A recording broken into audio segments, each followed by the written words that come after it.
নমস্কার বন্ধুরা, Sonu family blog and cooking চ্যানেলের পক্ষ থেকে সবাইকে জানাই স্বাগত।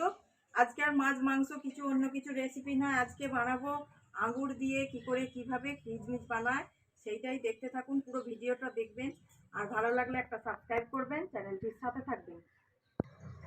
দেখো এখানে আঙুর নিয়ে নিয়েছি, পাকা পাকা আঙুর।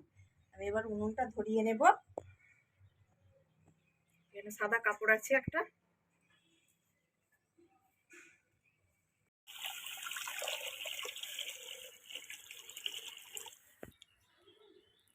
আঙুরগুলো সব ডাল থেকে সব ছাড়িয়ে নেব।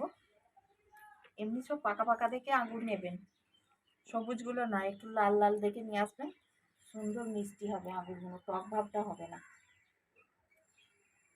কিচমিচটা, আঙুরগুলো নয়, কিচমিচ। আপনাদের দেখালাম না এর আগে আঙুরগুলো কিভাবে জলের তলায় ছিল, এখন পুরো দেখুন, পুরো ভেসে উঠেছে, প্রত্যেকটা আঙুর ভেসে গেছে। এবার আঙুরগুলো তুলে নেওয়ার সময় হয়ে গেছে।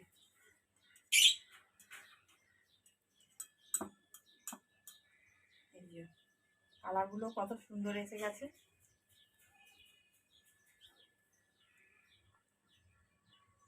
সাদা কাপড়টার উপরে মেলে দেবো, 6 ঘন্টার মতো মেলে রাখবো, তারপরে একদম রোদ্দুরে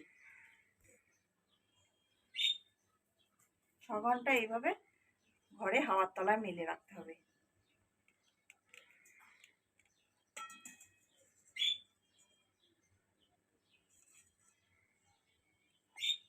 2 থেকে 3 দিন রোদ্দুর দিলেই কিচমিচে পরিণত হয়ে যাবে।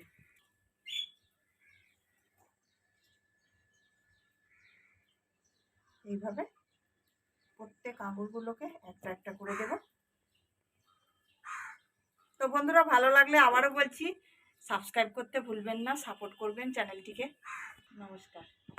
তো বন্ধুরা, কিচমিচ একদম রেডি হয়ে গেছে। এই যে সব শুকনো হয়ে গেছে রোদ্দুরে দিয়ে। এই যে কিচমিচ কি সুন্দর হয়েছে দেখুন, একদম দোকানের মতো হয়েছে।